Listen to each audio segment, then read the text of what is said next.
सर्वांना नमस्कार. सकाळी ॲडव्होकेट योगेश केदार काय म्हणले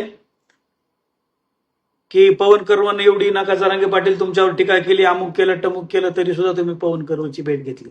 पण मला सांगायचं, ही काय भेट कोणी कोणाची घेतली नाही, काही नाही. जरांगे पाटील मराठा समाजाचं प्रामाणिक काम करतात, मी माझ्या समाजाचं प्रामाणिक काम करतोय. आणि मला एक एवढं समजतंय, धार्मिक स्टेजवर, सार्वजनिक स्टेजवर आम्ही आमचा विरोध बाजूला ठेवला पाहिजे, आणि तीच गोष्ट आम्ही त्या ठिकाणी केली. पण तुमच्यासारखं नाही, एकीकडं मराठा समाजाच्या सोबत राहायचं आणि एकीकडं नाका अंधारात नाका ओबीसी समाजाच्या बैठका घ्यायच्या.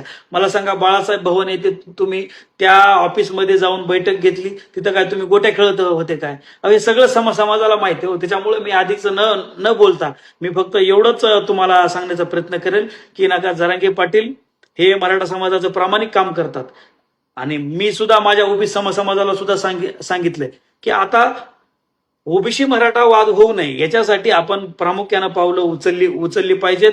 ओबीसीचा लढा हा जरांगे पाटील किंवा मराठा समाजाच्या विरोधात नसून हा आमचा लढा हा प्रामाणिकपणे सरकारच्या विरोधात असला पाहिजे. ही माझी प्रामाणिक भूमिका आहे. उशिरा का होईना मला समजलं, आणि त्याच दिशेने मी आज जात आहे.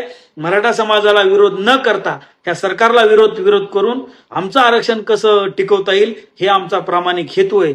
आणि मला एक सांगायचे, जरांगे पाटील त्यांच्या समाजासाठी प्रामाणिक काम करतात, पण योगेश केदार साहेब तुमच्यासारखे काही ना काही माणसं असतात जे प्रामाणिक माणसाला गालबोट लावण्याचं काम करतात.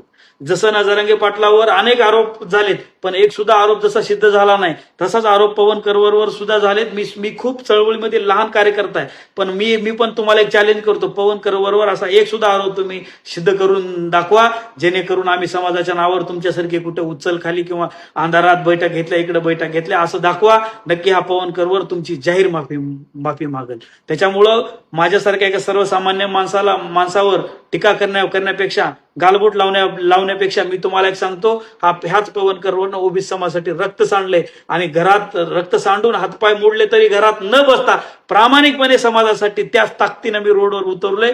तसं काहीतरी समाजासाठी करून दाखवा. नुसतं इकडं बैठका तिकडं बैठका घेतल्यानं आणि 4 पुस्तकं शिकल्यानं माणूस हुशार होत नाही. माणूस हा अनुभवातून हुशार होतोय.